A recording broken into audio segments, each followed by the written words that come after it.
on the other side of the globe. Yeah, I find that thought very reassuring, that if I write down an equation, that someone on the other end of the galaxy may be writing down that very same equation in different notation, and these are universal concepts. I mean, the question of universality and immutability is quite different from the world of English literary criticism and philosophy, don't you think? Yeah, and I think that it's unifying. If we all stopped and acknowledged that people speaking different languages in different eras with different cultures all have this one sort of intellectual theme in common that they can share, that's true for all of us. I think there's something that's very promising about that. And also, don't you realize that as we get into decidable questions in physics, that physics gets simpler every year, that English literary criticism gets more complicated as we debate what did Hemingway really mean by that sentence. While in physics, we can summarize everything in terms of just a handful of equations, like Einstein's equations, the quantum theory. A handful of equations can summarize everything known about science. Isn't that incredible? It is incredible. I mean, I think as a writer, I can get very interested in writing styles and different evolutions in writing, but as a physicist, it's the last place with a straight face that we can talk about beauty as being a valid interpretation.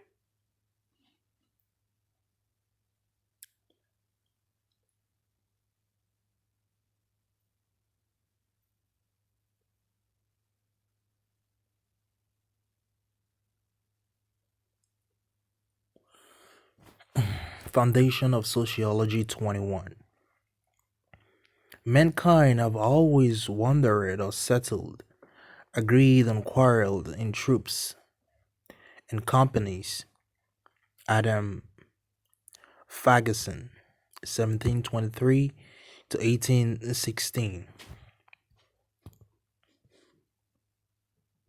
In context, focus, civic spirits, key dates.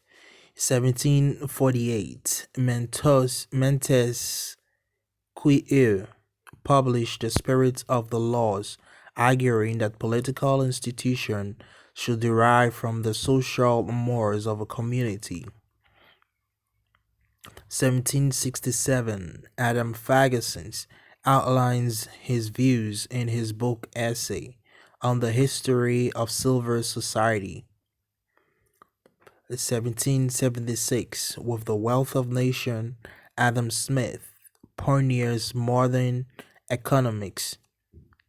1867, Karl Marx analyzed capitalism in the first volume of Das Kapital.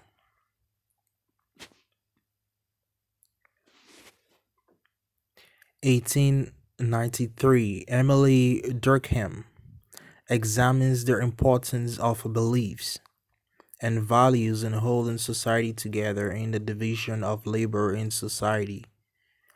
1993, Amisha Edzoni founds the communitarian network to estrange the moral and social foundation of sociology.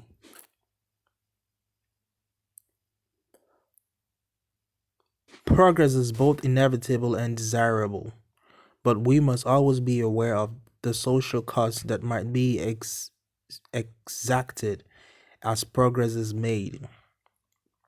Such was the warning of the philosopher and historian Adam Ferguson, who was one of the select Society of Edinburgh intellectuals of the Scottish Enlightenment, a group that included the philosopher David Hume and economics Adam Smith. Ferguson believed, as did Smith, that commercial growth is driven by self-interest. But unlike Smith, he analyzed the effect of this development and felt it was happening at the expense of traditional values of cooperation and fellow feeling. In the past, societies had been based on families or communities, and community spirit was fostered by ideas of honors and loyalty. But the self-interest demanded by capitalism weakens these values and ultimately leads to social collapse. To prevent commercial capitalism from sowing the seeds of its own destructions, Ferguson advocates promoting a sense of civic spirit, encouraging people to act in the interests of society rather than in self-interest. Man is born in silver society, and there he remains. Montesquieu, French philosopher, 1689 to 1755. Ferguson's criticism of capitalism and commercialism meant that his theories were rejected by mainstream thinkers such as Hume and Smith, but they later influenced the political ideas of Hegel and Marx, and because he viewed the subject from a social rather than political or economic angle, his work helped to lay the foundation of modern sociology. See also Ferdinand Tönnies, 32 to 33, Karl Marx, 28 to 31, Emily Durkheim, 34 to 37, Amisha Edzoni, 112 to 19, Norbert Elias, 180 to 81, Max Weber, 220 to 23.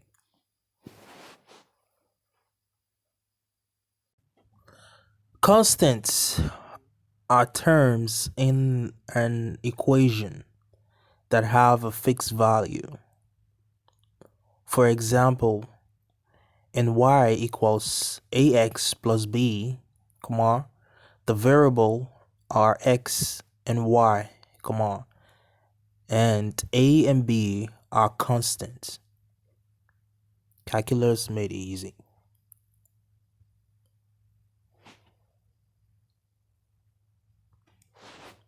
Tool, and that we can actually discover things by imposing symmetry and beauty and elegance as a rule. We can make actual physical discoveries that way. It's quite spectacular, really. Yeah, it's hard to convey that feeling. When I was in high school years and years ago, I cried. I cried when I first saw what is called the Dirac equation. After struggling for many months with an earlier equation called the Schrödinger equation, then seeing the Dirac equation, I just broke down and cried. I didn't realize that nature could be so simple, beautiful, and elegant. Well, so much for propaganda. Okay. Let's get into the substance of your book. All of us. Right. The book is called Black Hole Blues and Other Songs from Outer Space. So let's talk about your book. First of all, it was in 1916 that Albert Einstein talked about predicting gravity waves, but he didn't think that in his lifetime there would be instruments capable of detecting gravity waves. So first of all, tell us, what did Einstein do in 1916? Well, so as soon as he finally mathematized his general theory, his theory that gravity was really a theory of curved space-time, the first thing he thought was most important was to turn to gravitational waves. So the idea is simple. If something like the Earth curves space and time around it, then if the Earth moves, those curves have to move and adjust to follow the Earth. There would be ripples, he realized, variations in the shape of space and time itself, waves in the shape of space and time, so that if a gravitational wave were to pass us, we would be squeezed and stretched slightly. We would sort of bob on the wave like something floating on the ocean. And to generate the gravitational waves, you really need a tremendous amount of mass and energy concentrated and moving and dynamic. And he just, first of all, didn't believe there would ever be anything massive enough or cataclysmic enough to generate gravitational waves, these ripples in space.